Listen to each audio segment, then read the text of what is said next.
আর এই যুবতী অত্যন্ত বুদ্ধিমতী ছিল। তিনি চিন্তা করেছেন যে আমি তো তাকে মন দিয়েছি, ভালোবেসেছি, সে কতটুকু আমাকে ভালোবাসে এবং কতটুকু আমাকে আঁকড়ে রাখবে। আর সেটি তিনি মাথায় চিন্তা করলেন, ঘুরালেন। তিনি একটু পরীক্ষায় ওই যুবককে পরীক্ষা করবার জন্য কয়েকটি শর্ত তিনি দিলেন। প্রথম শর্ত ছিল তার, দুজনে কথা বলছি, এক পর্যায়ে বলে হচ্ছে যে আমার বিশেষ একটি শর্ত আছে, তুমি যদি এটি আমাকে পূর্ণ করো বা পূর্ণতা দাও, আমি তোমার সঙ্গে সারা জীবন বা জীবনের জন্য আমি তোমার কাছে থাকবো। যুবক সাথে সাথে খুশি হয়ে বলেছে যে তোমার সেই চাহিদা বা তোমার সেই প্রয়োজনীয় জিনিস কি?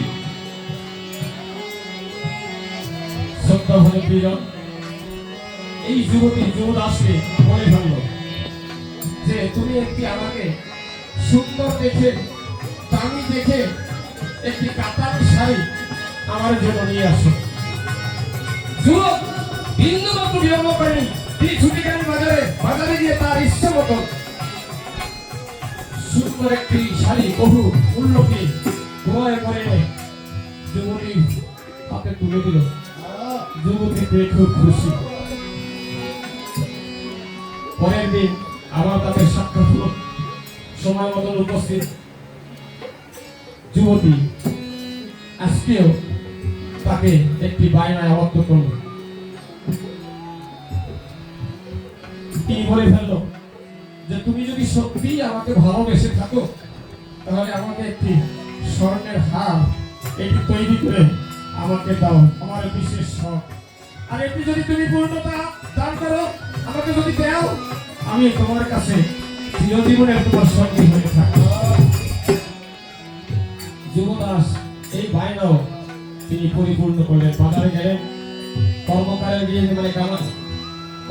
গিয়ে কাছে গিয়ে তিনি সুন্দর একটি হার, স্বর্ণের হার তৈরি করে আনলেন, এনে যুবতীকে দিল।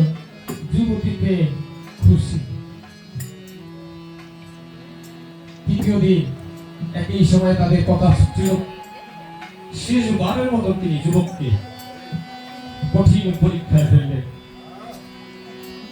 তিনি অনেক সুন্দর সুন্দর কথা বলে, ভালোবাসা দিয়ে, আদর দিয়ে তিনি তাকে বললেন যে আমার প্রাণপ্রিয় মেয়ে, তোমাকে আমি আসলে সত্যি ভালোবাসি, তো তোমার কাছে শেষবারের মতো একটু দাবি রাখি, তুমি আর পূরণ করতে পারো? যুবক সাথে সাথে উত্তর দিল, হ্যাঁ আমি পারবো। কি তোমার সেই বায়না বা সেই চুক্তি? যুবতী আবারও দ্বিতীয়বার উল্লেখ করেছে, তুমি কি আমার এই শেষ নিবেদন, শেষ দাবি তুমি পূর্ণ করতে পারবে? যুবক বলেছে, হ্যাঁ আমি পারবো। যুবতী তৃতীয়বার যুবককে আবারও বললো, তুমি পারবে তো?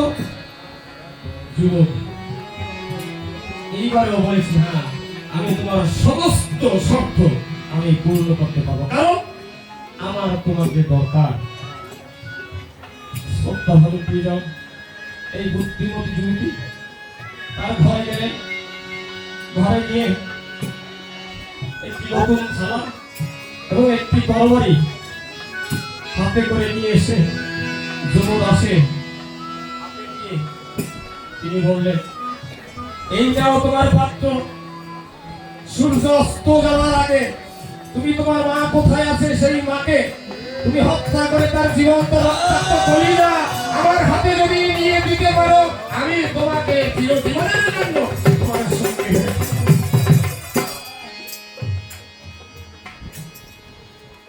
সত্যভাবে দিয়ে দাও।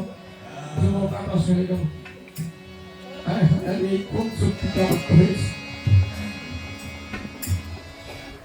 যুবক সিদ্ধান্তে অটল হল,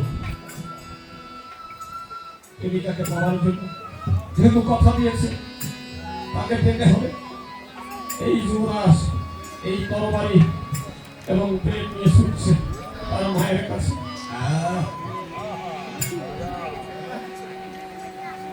মাকে পেল বাড়িতে। মা সন্তানকে পেয়ে অনেক খুশি।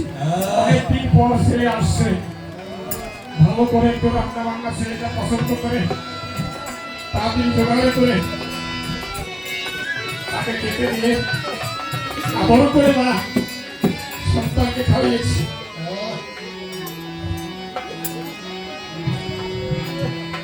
সন্তানের মনে ওই চিন্তা যে কখন একটু সুযোগ পাবে মার কলিজাটাকে বের করবো। সপ্তাহভাবে খেয়ে খেয়ে মা সন্তানকে হাত বোলাচ্ছে, তারা একটু বিশ্রামে গিয়েছে। মা তন্দ্রাগ্রস্ত হয়েছে। এই সন্তান ওই ফাঁকে মায়ের পক্ষ দেশে সেই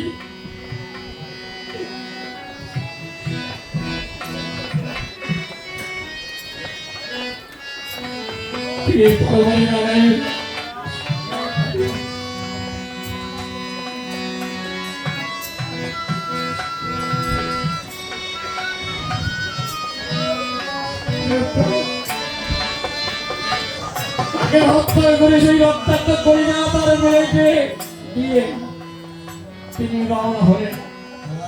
যুবতী বান্ডিং দিয়েছে, সূর্য অস্ত যাওয়ার আগে দিকে সময় বেড়াগড়িয়ে যাচ্ছে, গড়িয়ে যাচ্ছে। যুবক হতভম্ব অবস্থায় বিভিন্ন চিন্তা নিয়ে সেই থালা মাথায় করে নিয়ে তিনি ছুটছেন। বেলায় ডুবু ডুবু তিনি আরো দ্রুত গতিতে ছুটছেন, দৌড়াচ্ছেন।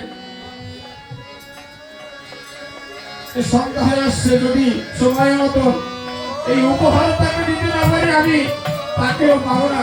এই তিনি ছুটছেন ছুটছেন ছুটছেন, হঠাৎ করে উঠানি খেয়ে সন্তান পড়ে গেল।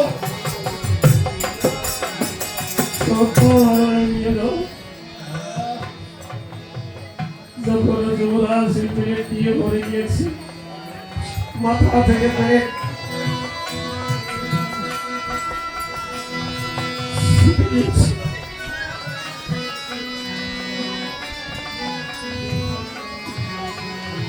এত জ্বালা দিয়েছে, কিন্তু হঠাৎ করে ওই রক্তাক্ত কলিজা থেকে চিৎকার করে উড়ে এসে বাবা তুই ব্যথা দিয়েছিস।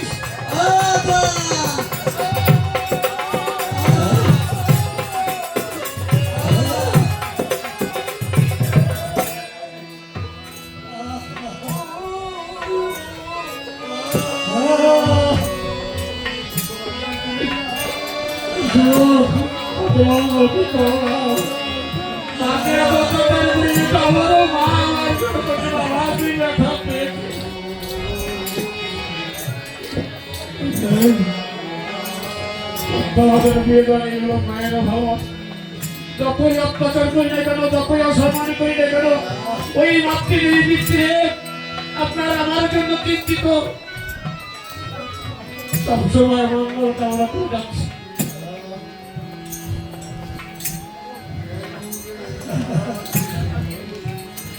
আজকে অনেক সন্তান আমরা এরকম রয়েছে, পিতা মাতাকে শান্তি দিতে পারছি না। তাদের অসম্মান করে বৃদ্ধ বয়সে এখন বর্তমানে অনেকে কোন খেলায় থাকছে না। এই সময় যুবক যুবতী যারা রয়েছে প্রত্যেকের কাছে জোরালো ভালো অনুরোধ করছি, বিশেষ করে যারা পুত্রবধূরা রয়েছে,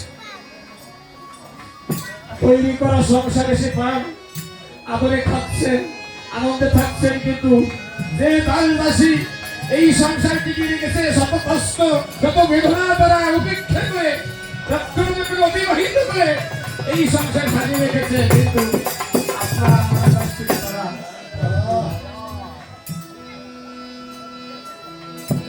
সেই যত্ন আমরা এই বৃদ্ধ মাতৃদের পিতাদের দৃষ্টি প্রতি একটু দৃষ্টি রাখি। এগুলো মায়ের সত্য হলে ঐশ্বরিক ভালোবাসা আমরা জানি তিনি নিরাকার অবস্থায় থেকে আমাদের মধ্যে নিহত, তার যখন যা কিছু প্রয়োজন সমস্ত কিছু তার পবিত্র শক্তির মধ্যে দিয়ে তিনি প্রেরণা করে যাচ্ছে।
এই কথা থেকে একটু না করে আমরা সেই বলে চলে যাচ্ছি।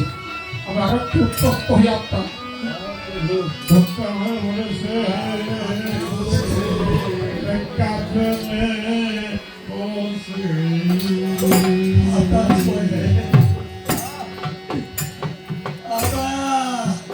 হতাশ হই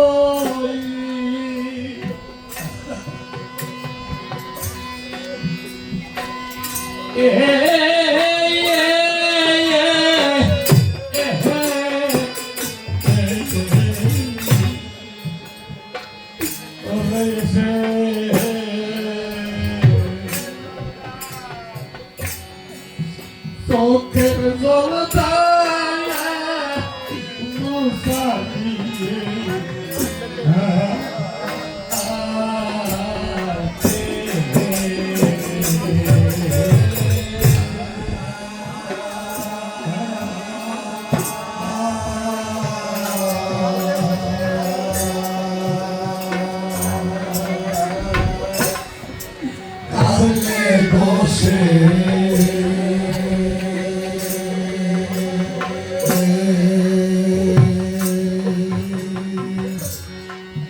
হতাশ